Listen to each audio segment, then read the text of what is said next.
નમસ્કાર, આપ જોઈ રહ્યા છો ઇન્ડિયા ન્યૂઝ ગુજરાત. હું છું આપની સાથે રૂચા પંડ્યા. વાત કરીએ વિગતવાર સમાચારની તો મહત્વના સમાચાર હાલ મળી રહ્યા છે. બ્રેકિંગ ન્યૂઝ પર જો ખાસ નજર કરવામાં આવે તો માઉન્ટ આબુમાં લઘુત્તમ તાપમાન 0 ડિગ્રી હાલ નોંધાયું છે. જી હા, માઉન્ટ આબુથી મહત્વના સમાચાર મળી રહ્યા છે.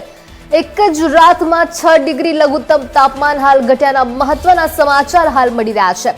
ધુમ્મસભર્યા વાતાવરણ વચ્ચે કોલ્ડ વેવની પણ સ્થિતિ જાણે માઉન્ટ આબુમાં સર્જાઈ હોય તેવું લાગી રહ્યું છે. ખાસ વાત કરીએ તો લોકોએ ગરમ વસ્ત્રો તેમજ તાપણાનો આશરો લેવાનો હાલ તેમની નોબત આવી ગઈ છે. માઉન્ટ આબુમાં કહી શકાય મહત્વના સમાચાર છે. કમોસમી વરસાદની આગાહી વચ્ચે ખાસ ઠંડીનો ચમકારો વધ્યો હોય તેવું પણ હાલ લાગી રહ્યું છે.